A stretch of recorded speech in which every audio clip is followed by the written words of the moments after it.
58 Radyo Trabaho, ang inyong gabay sa hanap buhay. Tunay na tunay from Mula sa DCXL 558 Studio, narito ang programang Basta Promdi Lodi. Maghahatid ng serbisyo publiko, mga storya at balita ng bawat probinsya. Basta Promdi Lodi, ang programang may tunay na malasakit at puso sa bawat probinsya. Kasama ang totoong probinsyano, Congressman Alfred De Los Santos, at ang batikang mamamahayag sa radyo telebisyon, Sas Drilon. Basta Promdi Lodi. Basta Promdi. Basta Promdi Lodi. Luzon, Visayas at Mindanao, kami ang inyong mga tagapaghatid ng purong serbisyong publiko sa barangay man, lungsod o kanayunan.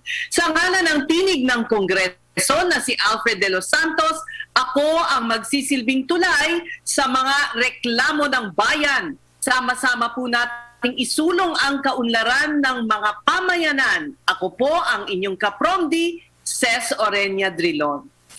Alam nyo, napapakinggan na rin po ang Basta Promdi Lodi sa Cebu, Southern Leyte, Bohol at Negros Occidental sa pamamagitan ng DYRB Cebu 540 kHz. Nasa Tirad Pass TV and radio rin tayo sa Ilocos, DXRD Davao at Infinite Radio sa Calbayog City. Napapakinggan at napapanood din tayo sa Radio at TV Veritas sa Albay.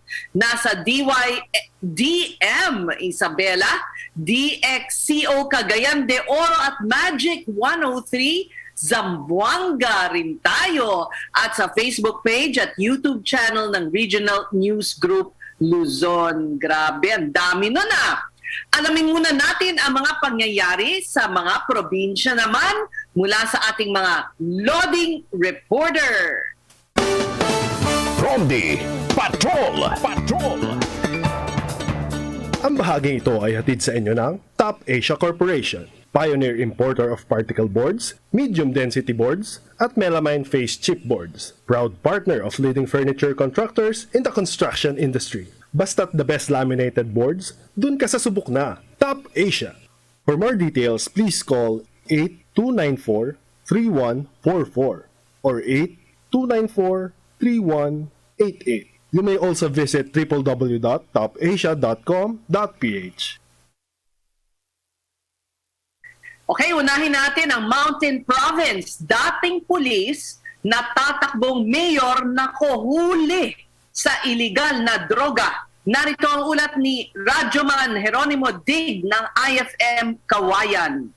Timbog ang isang dating miyembro ng Philippine National Police at 7 iba pa matapos maaktuhang iligal na ibinabiyahe ang bloke-blokeng pinatuyong dahon ng marijuana sa Sadanga Mountain Province. Nakilala ang dating pulis na si Sunny Calaut na naghain ng kanyang kandidatura sa pagkaalkalde sa bayan ng Sabagan Mountain Province para sa halalan 2022. Una rito, nasa kote ng mga ahente ng PIDEA at PNP ang grupo ng 3 kalalakihan na ibabiyahe ang marijuana ng isang sasakyan sa sitio Ampawilen, Barangay Poblasyon. Nasa kabuang 148 bricks ng marijuana at 6 na tubular ng dried marijuana leaves na nagkakahalaga ng 18.48 milyon ang nakuha sa mga suspect na kinilalang sina George Eyawon, Dario D.Y. at Jake Cesar Lichangan na kapwa mga residente ng Tabuk City, Kalinga. Kaugnay nito, si Calao at kanyang mga kasama na sina Jonathan Abella, Jeric Sansano, Samson Damas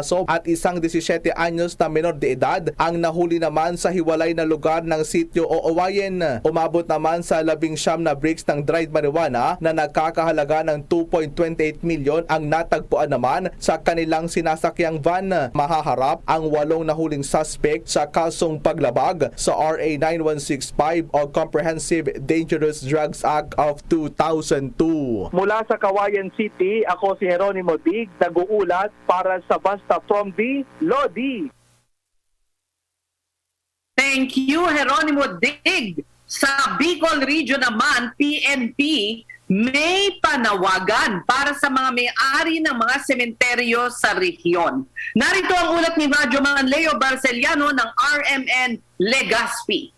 Nakipag-ugnayan ngayon ang hanay ng Philippine National Police at umapila ito sa publiko sa lahat ng mga lungsod at mga bayan sa 6 na lalawigan ng Bicol Region na maaga silang maglinis, magpintura at maglagay ng kanilang tolda. Bawal kasi pa rin ang siksikan at maaari silang magtungo sa mga libingan, ngunit ipagbabawal pa rin ang pananatili nila sa loob ng sementeryo. Ito'y para maiwasan na hindi na muli maglobo ang COVID. Sa apelasyon ng Philippine National Police, papatupad niya umpisa sa araw ng 29 hanggang 4 ang paghihigpit sa loob. Hindi napapayagan ang pagdala ng anumang uri ng mga matatalim, may ingay sa loob ng sementeryo. Sa Rehiyon 5, mula sa Legazpi City, ako si Leo Barceliano, nag-uulat para sa Basta Pronde Lodi.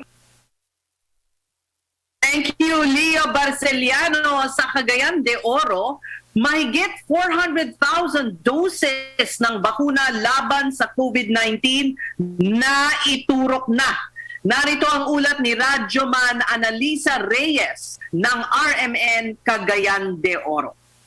Nasa mahigit 461,000 doses ng bakuna ang naiturok na sa mga taga-Cagayan de Oro. Ayon kay Mayor Oscar Moreno, na kaya na ng lokal na pamahalaan ang magbakuna ng 9,000 individual bawat araw. Dahil dito, umaasa si Mayor Moreno na posibleng bago ang Pasko ay maiturok na ang mahigit 250,000 doses ng bakuna upang makamit ang herd immunity. Mula sa Cagayan de Oro City, ako si Annalisa Reyes, nag-uulat para sa Basta Pronde Lodi.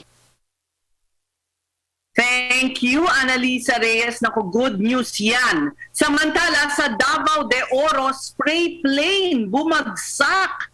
Higit 40 puno ng saging nasira. Narito ang ulat ni Renz Barbarona ng RMN Davao.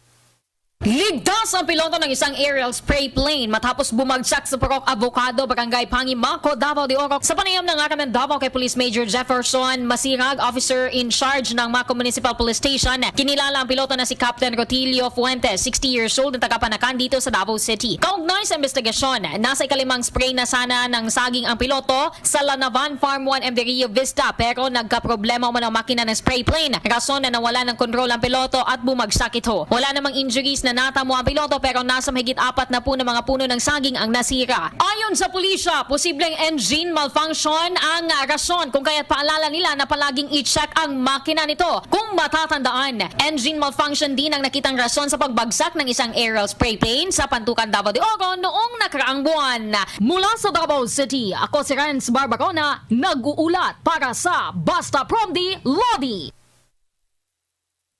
Thank you, Renz. Mabuti naman at ligtas ang piloto. Samantala, sa Iloilo naman, viral ngayon ang 3 taong magkasintahan na uwi sa hiwalayan. Ang dahilan ay dahil sa magkaibang pananaw sa politika. Narito ang ulat ni Radyoman Maggie Maleriado ng RMN Iloilo.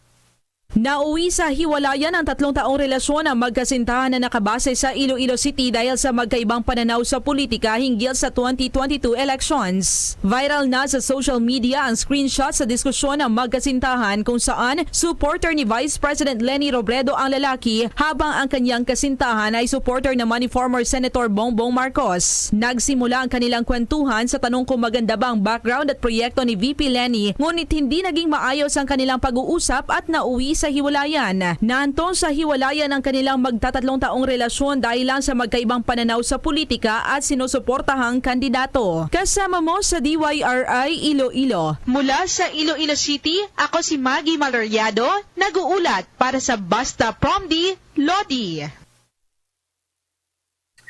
Thank you sa iyong ulat at sa ulat ng ating mga loading reporters. Samantala, sa paglabas sa bansa ng Bagyong Maring, tumambad ang matinding pinsala ng bagyo sa Northern Luzon.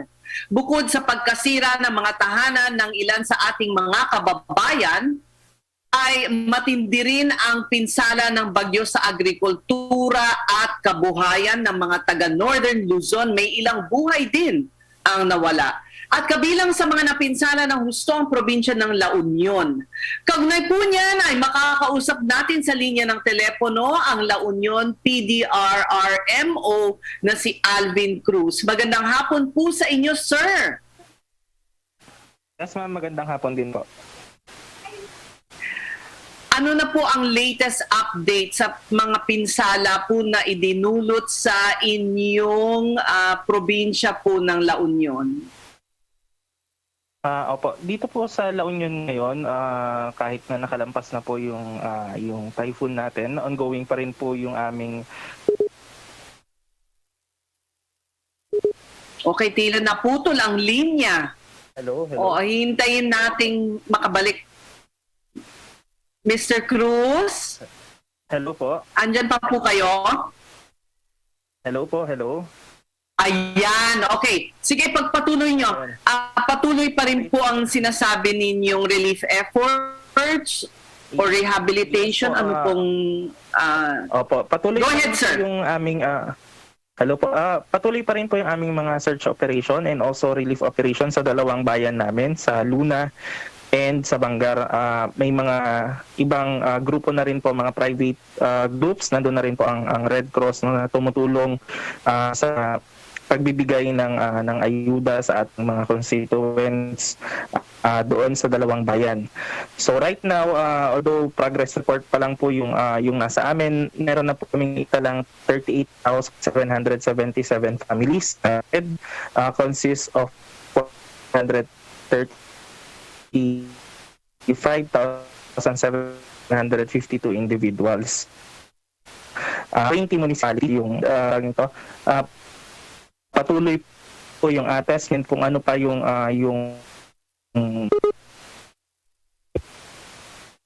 Marami po bang damages missing, Sir Alvin? May mga nawawala po Hello ba po. mga individual? Meron po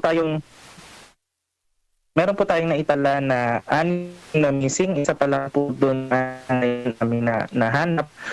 Ongoing din yung search operations doon po sa mga nawawala. Doon yung mga reports po kami no, na nahanap na yung katawan, pero wala pa pong na-forward na official report from the local government unit. Sa ngayon po yung italan namin na total damages umabot na po ng 300 million pesos both in agriculture and fisheries namin. So pagdating naman po sa infrastructure, hindi pa namin nakukuha yung report, pero may mga bridge and mga daan na nasira ng bagyo.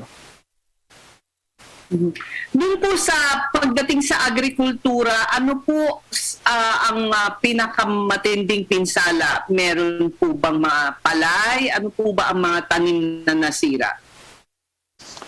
Yes, karamihan po ng damages natin pagdating sa agriculture, puro rice po, no? Although meron din pong mga maize at saka yung mga bagyo vegetable dito sa amin. Opo. So, palay po, ano po yung isang gulay? Ano pa din? Mais po. Mais po. Mais. Assorted na... Opo. Opo.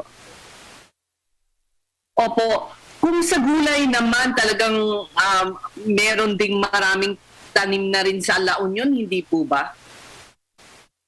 Po ma'am, halos yung iba po malapit na rin yata yung kanilang ani, kaya medyo malaki yung cost ng damage sa kanila. Kaya dito naman sa Metro Manila ay siguradong tataas ang presyo ng gulay po. Saan po ang mga yung mga nawalan po ng bahay, saan po naman sila namamalagi ngayon? Sa ngayon po, doon sa dalawang bayan namin, may mga temporary po na evacuation center sa mga kanilang covered court at saka mga simbahan. Ongoing din po no, na tinitignan namin paano magkakaroon ng shelter assistance doon sa mga napinsala ang bahay. Though, sa ngayon po ang pagdating sa totally damages na bahay sa 61 and damaged houses doon po sa iba't ibang bayan ng La Union. Oh, 61. Marami-rami rin po. So ano po ang gusto nyo bang manawagan po ng ayuda o tulong mula naman sa mga kababayan natin o mula sa national government po? Ano po ba ang kailangan ninyo dyan sa La Union?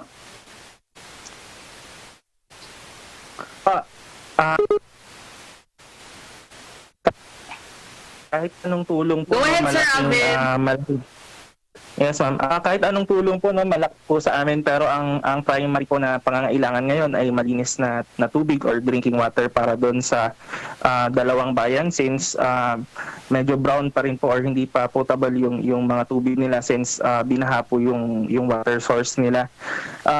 Ongoing din po yung pagbibigay ngayon ng food packs and also yung mga sleeping kits sa mga nag-evacuate or lumikas sa kanilang bahay and hindi pa makakauwi.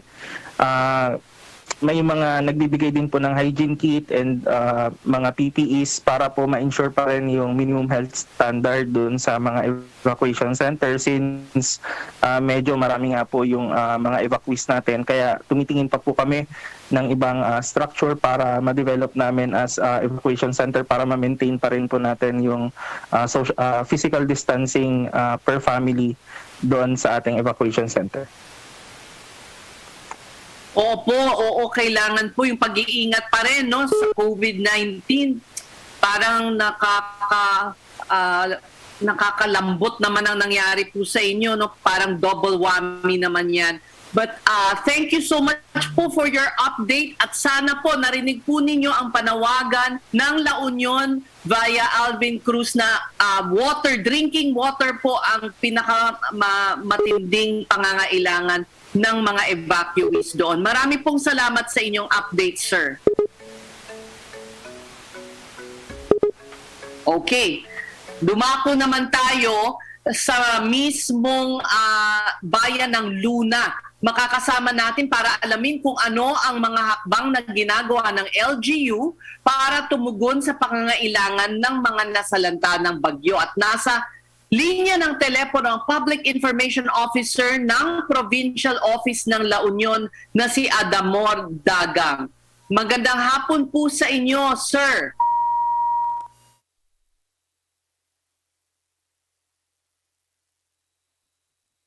Mr. Dagang? Magandang hapon po. Okay. Mauuna muna si Barangay Chairman ng Luna, si Romeo Estabilio. Magandang hapon po, Kap. Kap? Yes, sir. Ayan, good afternoon. Pasensya na sa istorbo, alam naming busy kayo dyan, pero kamusta po ang sitwasyon dyan mismo sa Luna na siya namang talagang isa sa pinakanasalanta dyan sa La Union? Ano po? Sa ngayon, hirap pa rin dahil sa bagyo. Mga tao ay naglinis na sa kanilang mga bahay-bahay. Mm-hmm. Ilan po ba ang bahay na nasira po dyan sa Luna? Ngayon po, hindi pa po ito yung assistant namin kasi pahirapan pa ang mamasyal. Dati pa naman trabaho. Yung assist namin kanina, mga 20 houses. Totally damaged. 20 house. Tapos meron din mga partially damaged. Opo, ano po ba ang pangangailangan ngayon ng mga Tigaluna po? Dito sa aming barangay, dito sa Rilis number 4, kailangan namin ngayon tubig. Rilis food. Yung pamilya, kasi wala naman sa rin. Opo. Vitamins sa mga pagkain. This place, karamihan dito, palahat ng mga gamit namin. Opo, meron bang dumadating na ayuda po mula sa national government dyan sa inyo? Hindi na silang pumasok ko dito. Kasi nakikita sa barangay sa Dagat. Marami na pong tulong na dumating dito sa bigay ng ayuda. Bigay ng PGO, bigay ng PGO, bigay ng mga ibang mga private individual, mga grupo. Ito, marami na dumating na dito. Mabuti naman po. Kap, meron po bang mga missing pa din po sa inyong mga constituents kabarangay po dyan? Wala ka lang pong nag-resok pa yun po. Wala naman po. Okay, so Kap, iiwanan na namin kayo dahil hindi masyadong malinaw ang linya at alam naming busy kayo at mabuti naman po at maraming tulong na nakakarating dyan sa inyo. Ingat po kayo dyan, sir. Maraming salamat. Maraming salamat. Okay, nakausap natin ang barangay chairman ng isa sa pinaka-nasalanta na lugar dyan sa La Union, ano po. Buti naman ang magandang balita naman niya na marami ang nagpapadala ng tulong at nakakarating naman sa kanila. Ayan. So, sa ngayon naman ay makakasama natin para alamin kung ano ang hakbang na ginagawa ng mga LGU para tumugon sa pangangailangan ng mga nasalanta ng bagyo ay makakausap natin ang Public Information Officer ng Provincial Office ng La Union na si Adamor Dagang. Sir? Yes, ma'am. Sir, magandang hapon po. Ayan, magandang hapon po. Kamusta naman po kayo dyan? Okay naman po ngayon. Paaraw na po dito ngayon sa La Union at tuloy-tuloy po yung ating pagbibigay na ng mga tulong sa ating mga apektadong mga probinsya. At gayon din po ang ating mga kapulisan ay tuloy-tuloy na rin po yung ating assistance sa ating mga PNP at saka mga line agencies po sa ating mga kababayan, lalong-lalo na sa mga apektado po ngayon ng apektuhan po ng Bagyong Maring. Opo. Ngayon ang balita namin may mga 6 na po na bahay ang nasira. Ano po ang long-term na pinaplano ninyo dyan? Although I know na syempre short-term pa lang muna ang ina-address ninyo. Pero makakaasa po ba sila na magkakaroon sila ng tulong yung mga nasira ang bahay mula sa LGU po? Yes, ma'am, sir. May ordinansa po kasi ang probinsya ng La Union na bibigyan po natin talaga ng tulong itong ating mga kababayan na totally damaged. 61 actually, ma'am, sir, ang damaged houses dito sa buong La Union. At 4,000 ang partially damaged naman. So lahat po ito ay mabibigyan din ng tulong. Pero depende pa rin po ito doon sa kailangan po nating sundan yung mga procedures po ng COA rules po natin at siyempre pero makakapagbigay po tayo lalong-lalo na sa mga totally damaged at may financial assistance po ang ating provincial government sa kanila. Opo, very good po. Ang mga natamaan po ba ay mga nasa coastline o alin po ba ang mga lugar sa La Union ang mas talagang naapektuhan po ng bagyo? Actually, Ma'am Tess, halos buong La Union po ay napadapa nitong si Bagyong Maring. Pero napakatindi po ng pinsala sa mga nasa coastline at yung mga malalapit po sa mga ilog. So yung mga munisipyo po ng katulad po ng Luna, ng Bangar at ng Bawang, ito po yung marami pong apektadong mga mamayan po natin. Gayon din po sa bayan ng San Juan. Ito yung may mga ilog po at saka may mga creeks na umapaw kaya po naapektuhan. So pero doon po sa monitoring ng ating Social Welfare Office, 47% ng ating mga barangays dito po sa La Union ay talagang apektado po ng bagyong si Maring. Opo.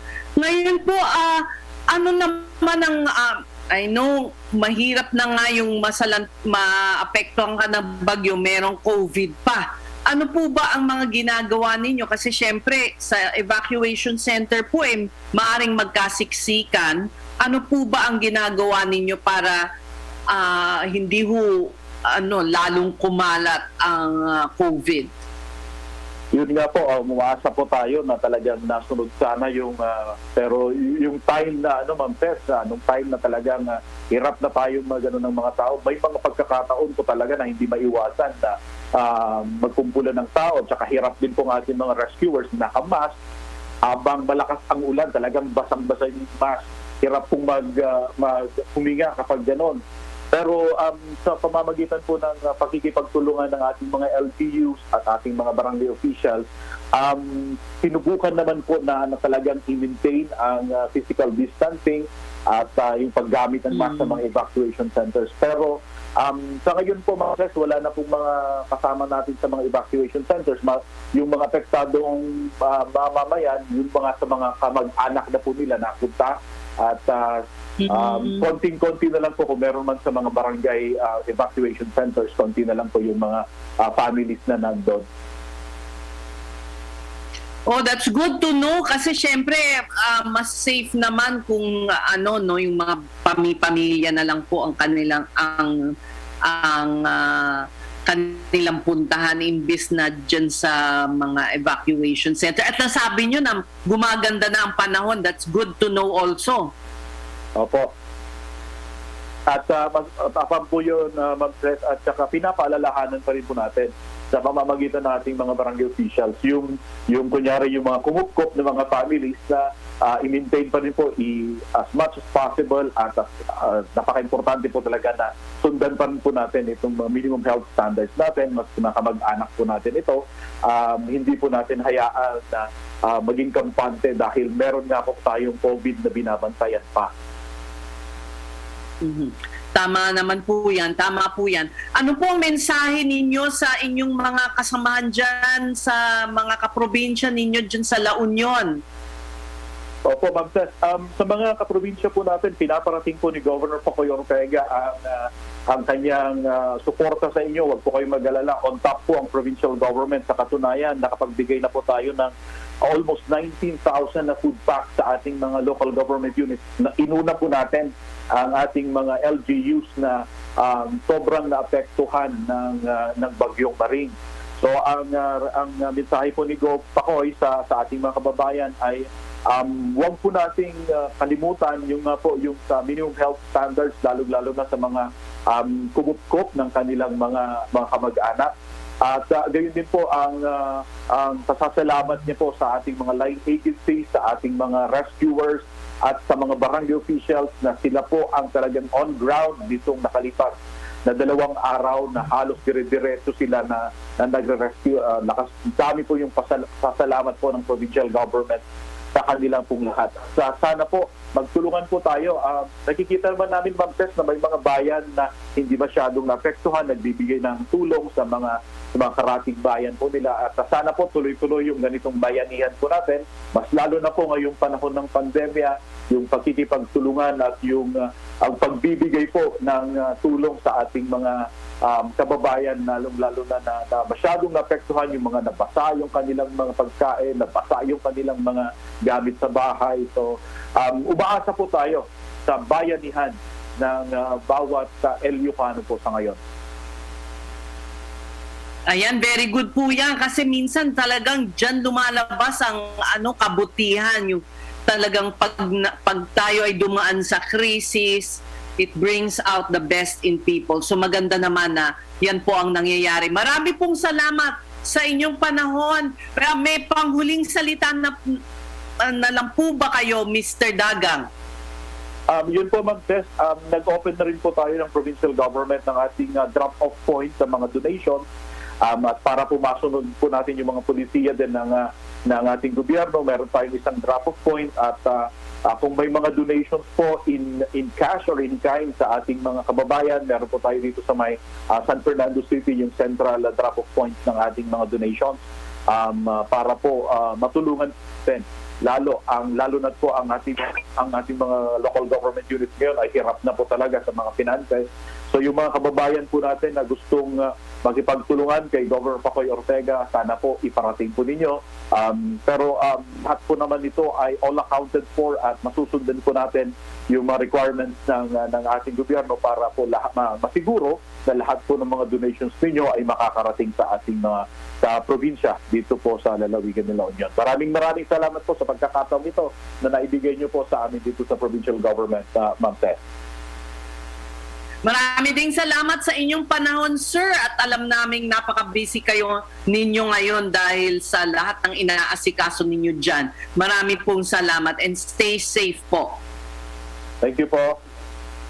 Thank you. Ayan, narinig po ninyo ang drop-off point ng donations ay sa San Fernando. Ayan, sa San Fernando, La Union po ninyo dalhin ang inyong mga donasyon para sa mga nasalantan ng bagyo. Ayan. So, tulungan po natin ang ating mga kababayan dyan sa La Union. Lalong-lalo na sa mga nakikinig sa atin sa Region 1 o malapit lang kayo, tulungan po ninyo ang inyong karehiyon dyan, mga kapwa Ilocano. Ayan. Ngayon naman, simula Sabado po, October 16, ay ida-downgrade na sa Alert Level 3 ang COVID-19 restriction sa Metro Manila. Ito'y kasunod sa rekomendasyon ng Interagency Task Force for the Management of Emerging Infectious Diseases dahil na rin sa bumababang kaso ng COVID-19.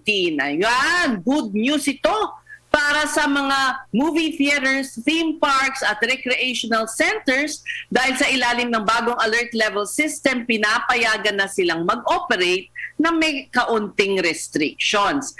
Kaugnay po niyan ay aalamin natin mula sa spokesman ng National Task Force on COVID-19 na si retired Major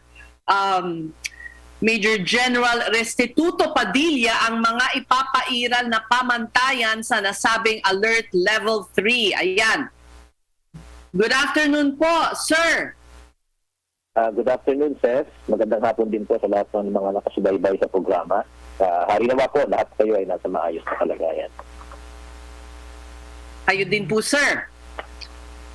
Para po sa kapakanan ng mga tagapakinig at nanonood po dito sa Basta Promdi, Lodi, ano po ang mga bagong kondisyon ng pagpapatupad ng Alert Level 3? Lalo na sa mga park, theater, kunyari ang movie house po ba, ilan ang pwede lang ma-accommodate? Well, una-una, Seth, no? Ang ating pagbaba ay magiging effective ng 16 October hanggang katapusan ng buwan.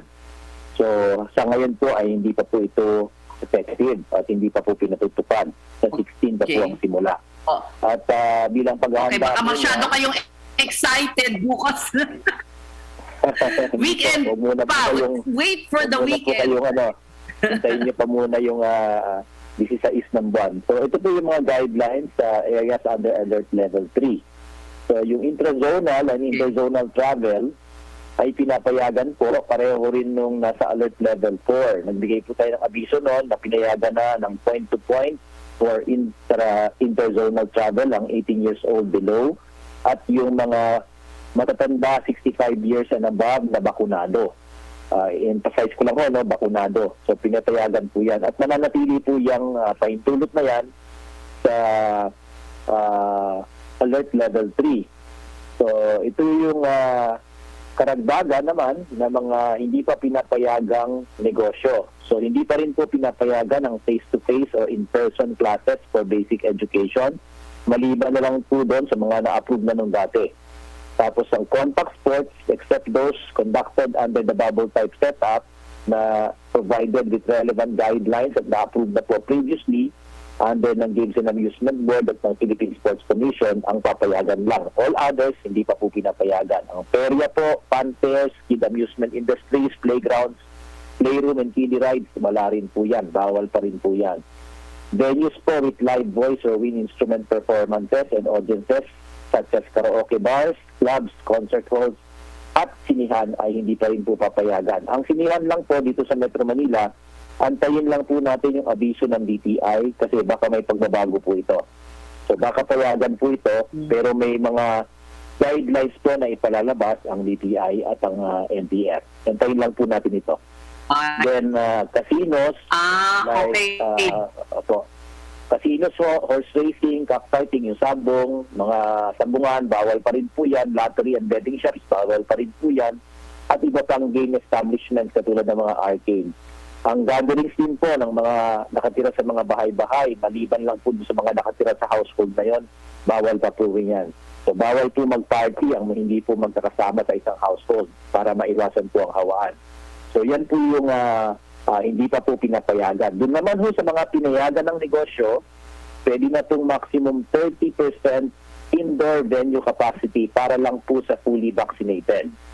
And 50% po sa outdoor venue para sa lahat maski hindi vaccinated. So ang basis po ng pagtataas ng capacity na ito ay sa loob kasi bakunado lahat, mas safe po. At ang sa labas, 50% kasi may angkot na ventilation.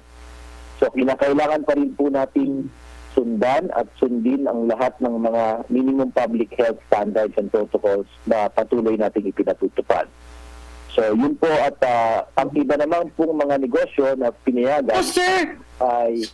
if I may interrupt, bale, na-increase from 20 to 30% no, yung indoor. Dati kasi parang 20% o 10% ba yun? Nag-20% na po tayo at ngayon ay 30% na. Okay. So, fully vaccinated po ulit. Fully vaccinated. At mas maganda po ang ipatronize natin ay yung may mga safety seal dahil nakakasigurado tayo na yung kanilang pinatutupad na protocols ay aling-sunod dun sa mga binigay pong guidelines since the beginning. So, ang LGU naman po ay nabigyan na rin po ng pahintulot na kung sila ipapayag na magdaos ng mga tinatawag na meetings, incentives, conferences, and exhibitions. Kung pinapahintulutan na po ng mga LGU itong mga events na ito. At ang iba pa pong mga activities na pinayagan na rin noong level 4 tayo na maaring luwagan pa base sa mga bibigay na alituntunin ng ating mga LGUs at ng DTI. Kaya nga po nabanggit ko, kasama rin po dyan ang pagbubukas ng cinemas, ng ibang recreational venues tulad ng internet cafe at ibang amusement parks na maaari nilang pahintulutan base na rin sa level ng kanilang bakuna. Okay, so we still have to wait for the guidelines though for that. Hindi pa ready. Hindi pa po. So hintayin po natin yung alituntunin na ipalalabas ng LGUs at ng DTI ho sa mga susunod na 2 araw bago ho mag-16. Okay. But what you're saying, sir, is that depende sa LGU ang pagpapatupad or ang guidelines. May autonomy sila. Meron po kasi it all depends on the capacity of their health system and at the same time yung level ng vaccination sa mga kanya-kanyang lugar. So may ibang lugar po na napakataas na ng vaccination nila at safe na po ang karamihan ng kanilang environment kaya yung pagliliwag po ay maaaring sumunod at nasa pruweba po ng mga LGUs yan kasi sila ho ang nakakaalam ng kanilang condition sa ground more than the NTF. All right. Marami pong salamat. How do I call you? Retired General Restituto Padilla. Marami pong salamat sa inyong panahon. Maraming salamat din, sir. At ingat po tayo tulad ng aking nabanggit. Parati po tayong dapat sumusunod pa rin sa minimum public health protocols. Yan po yung pagsusang mask, pag-face shield, pag-iwas po sa matatawang lugar, at parating pong pag-sanitize sa pag-ugas. Yan lang po ang pinakamainam na paraan para makaiwas. At siyempre po, magpabakuna sa pinakamadaling panahon. Lalo na po ngayon na nagbukas na po para sa general public ng ating vaccination centers. Maraming salamat, sir. Ingat po kayo. Thank you. At para sa sektor ng mga movie theaters naman, makakasama natin ang General Manager ng Robinson's Movie World na si Bomboy Lim para alamin kung handa na ba sila at kung paano nila masisiguro ang kaligtasan ng mga movie-goers. Sir, nandyan na po ba si Mr. Bomboy Lim? Good afternoon. Magandang hapon po, Mrs. At sa lahat po na sumasabay-bay sa programa ninyo, magandang hapon po. Magandang hapon. O ano sir, although nasabi nga ni retired General Padilla na wala pang guidelines, pero ano ba, naghahanda na po ba ang Robinson's Movie World para po sa pagbubukas ng inyong mga cinema? Oo po, kami po yung naghahanda at sinusundan po natin lahat ng mga minimum health guidelines, safety at saka po inaantabayanan po namin yung mga final directives at guidelines galing po sa IATF, DTI at DOH at saka sa LGU po. So kami po ay nagpapasalamat din sa IATF na pinayagan na po ang industriyang sinihan na makapagbukas sa alert level na ito po. Opo, para sa isang sinihan po, ano po ba ang capacity dapat na ma-achieve ninyo para hindi naman kayo lugi, di ba? Siyempre, you want to think of the safety, of course, of the moviegoers, but at the same time, kailangan rin naman po parang sustainable yung pagbubukas ninyo, di ba po? Ano po ang capacity na meron naman kayong na hindi naman lugi-lugi ang pagbubukas po ninyo? Sa ngayon po, Ma'am Ses, kami susunod po sa guidelines po na 30% ang capacity kasi ang unang-una po, safety at health ang ating priority ng ating mga customers. So doon po tayo magsisimula sa 30% na sa pinayagan po sa mga sinihan. Doon po tayo magsa-start at para makabalik na po ang mga fans ng sine at saka yung kami po na sa mga nag-work po sa industriya ng cinema. So doon po tayo magsisimula sa recommended guidelines muna nila. Susundan po natin yan. Okay. Kaya lang yung guidelines po varies from LGU to LGU. So, depende po rin yan sa decision ng mga mayor po. Yes, ma'am. Sa lahat po ay pakinggan at susundan po namin yung guidelines na i-institute po para po sa safe movie going experience ng mga fans po ng sinihan, ma'am. Okay. And only vaccinated moviegoers will be allowed inside. Tama po ba?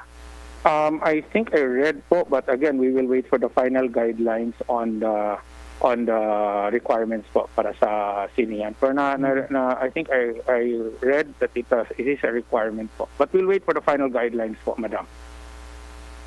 Okay.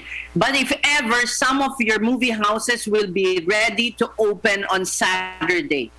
Hindi pa naman po kasi meron po tayong oras po na paghahandaan po para makapagbukas ng sinihan. So, hindi pa po sa Sabado po ang tingin natin makapag-open pero in the coming sa mga darating na mga linggo po, inaayos po natin lahat para maayos po ang pagbalik ng mga fans ng sinihan at makapag-enjoy sila ng safe na experience po sa mga sinihan po. So hindi pa po ngayong Saturday ang Robinson's Movie World magbubukas po.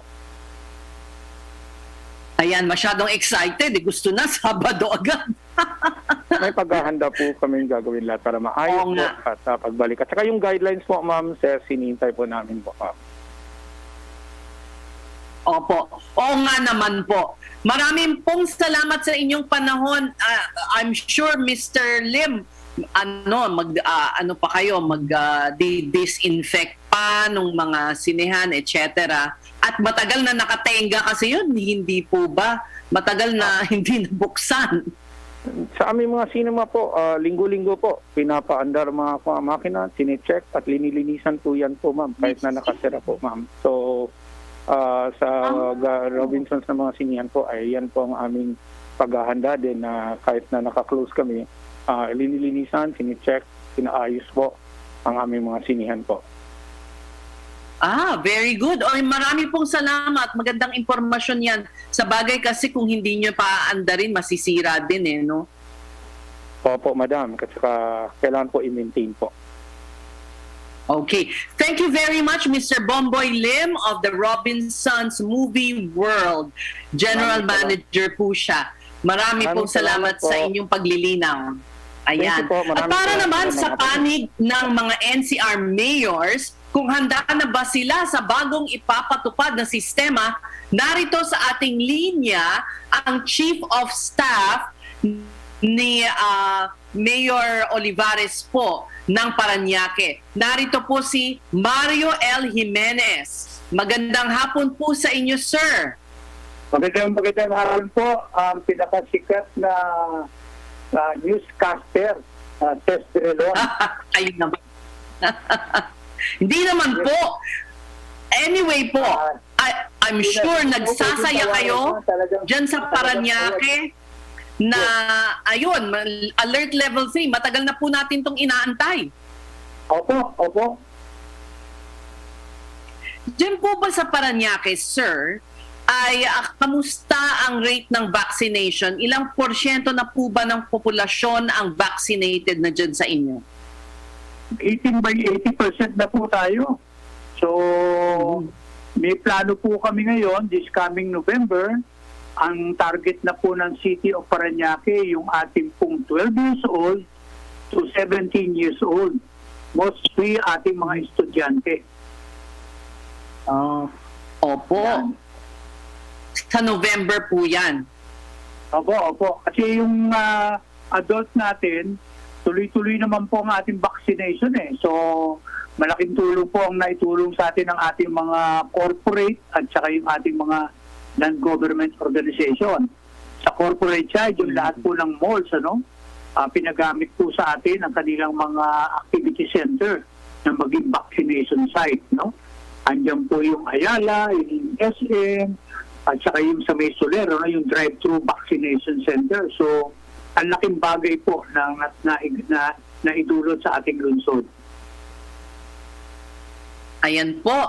So ano po ang mga maaring abangan ng mga tiga-Parañaque ngayong Sabado na magagawa na nila na hindi pa nila nagagawa na matagal na po?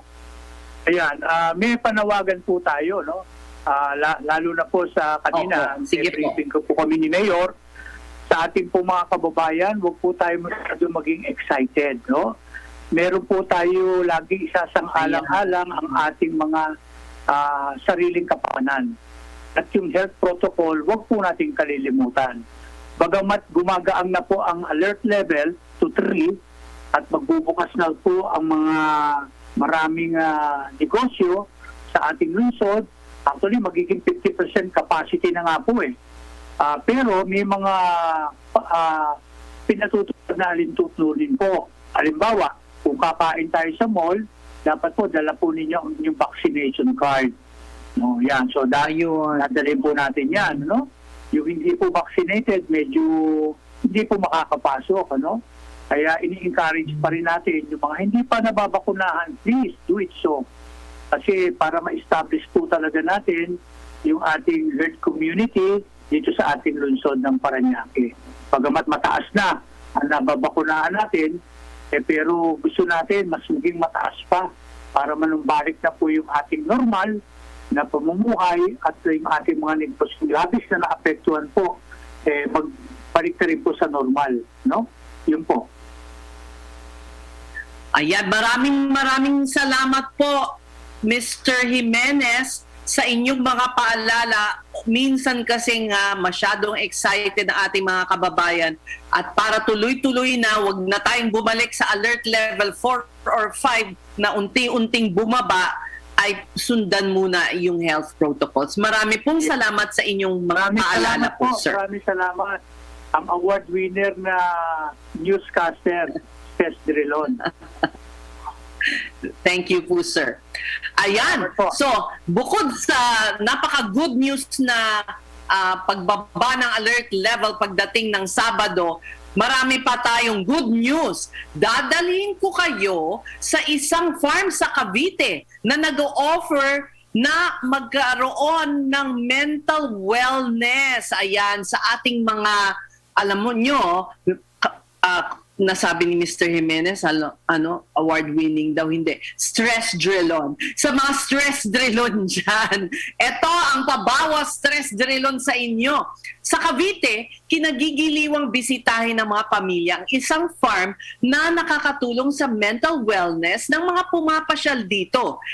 Ito ang Terra Verde Eco Farm ng magkapatid na Erickson at Emerson Atanasio. At makakasama natin mismo sila Erickson at Emerson para ikwento ang nakaka-inspire na Eco Farm na itinayo nila. Okay, so we have Emerson Atanasio live via Zoom.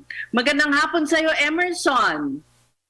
Magandang hapon po, Madam Ses Drinon, at sa ating mga taga-panood at taga-panginig mula po sa Terra Verde. Erickson is also there. Erickson? Yes. Gusto po kayo, sir? Yes. Great afternoon, sir. Sa inyong mga taga-pakinig. We are happy to share our time this afternoon with you and talk about the mental health brought about by farming. Ayan. So, ikwento ninyo how, so this is really parang your selling point, no? Mental wellness. Paano po ba nakakatulong sa mental wellness ang pagpunta sa inyong farm? Saan po ba sa Cavite yan? Unang-una. Emerson, una ka na? Apo. So we are located sa Maragondon, Cavite. Well, actually, very timely po, no? This farm is a doctor's prescription po sa akin. So, noong 2006 po, medyo naka-encounter ako ng siguro stress nga, triggered by my work. So, I was advised by my doctor, sabi niya, why not try farming? So, I did. We started with 1 hectare. And yun po, ang tawag po namin is ecotherapy. No? We get the happy hormones coming from farming. Kaya po malaking impact po, hindi lang para sa aming pamilya, kaibigan at guests, no, na bumibisita para mag-connect sa ating environment. Yun po. Correct. The connection to the environment, to nature is really healing. So bukod sa makakain mo yung tinanim mo, pati yung inner being mo nahihila, no? So si Erickson naman, paano nangyari na kayong dalawa ay nagkasama? So kinuwento ni Emerson, yun ang rekomendasyon ng doktor. Kayo naman po, ano po ba ang nagtulak sa inyo na magpunta po dyan sa farm or mag-establish ng farm po? Well, basically, Chef, kasi kami as a family, discipline namin to work together. So in all the businesses that we have, we situate that kami magkakapatid works together. So, dun sa business na to, ako naman ay mahilig magluto at mahilig sa plants, culinary herbs, at saka yung planting in general, while my brother is, ang hobby niya naman is with animals. So, and our youngest brother, medyo into technology, pinagsama-sama namin yung common interest. And at the end of the day, we ask ourselves, what do we want to do when we retire? And we agreed that we'll do farming. And sabi namin, why do we have to wait for retirement when we can do it now? Correct! Why wait for retirement? Okay, gagawin mo yung gusto mo kung kailan ka magre-retire. Ba't inaantay mo pa yan? Tama kayo dyan. Tama kayo dyan. Ay, meron pong nagpadala sa akin ng mensahe. Greetings daw sa inyong mula sa inyong kaibigan na si Fred Mison. Ay, opo. Very involved din po siya sa agriculture. So we're happy to be part of the same environment, no? So pag may technology kaming alam, we share together. Yun po yung beauty rin, basta nasa agriculture community, everyone is helping one another. So parang in effect, most especially with this pandemic, food security is very important. So we must work together. Hindi pwedeng kami lang o kayo lang. We have to combine our efforts. Dahil nakita natin yung impact talaga ng pandemic. But before that po, may I share, 3 po kami magkakapatid. Erickson, Yes, please. yung brother ko. Oh. Emerson ako, then Erwinson, yung youngest namin. So we put together Asan po yung... siya? Kami na lang po ang nag-participate at the moment. At nasa school naman po siya. We're also running a school. But anyway, so we put also our mission sa 3E. Yung entertain, kaya po DOT accredited agritourism site tayo. Educate, TESDA accredited po tayo ng mga agri programs, agri trainings. At the same time ng ATI, Agricultural Training Institute po, we're helping them as a National Extension Service Provider po. At ang last element po is eco-farming, no? So we put together po yung concept namin, yung 3 initials namin na E, para nakafocus at naka-align kung paano yung advocacy po namin as a family, may share namin sa public. Yan po.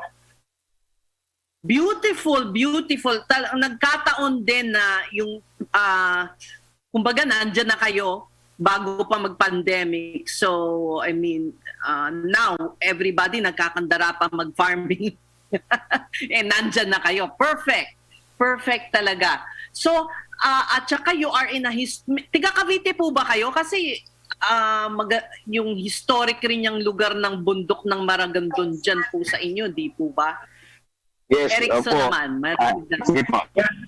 We are from, basically we reside in Dasmariñas, but our farm, when we look for the farm, we look for a farm that is near, but seems far. So we found the Goldilocks zone in Maragondon.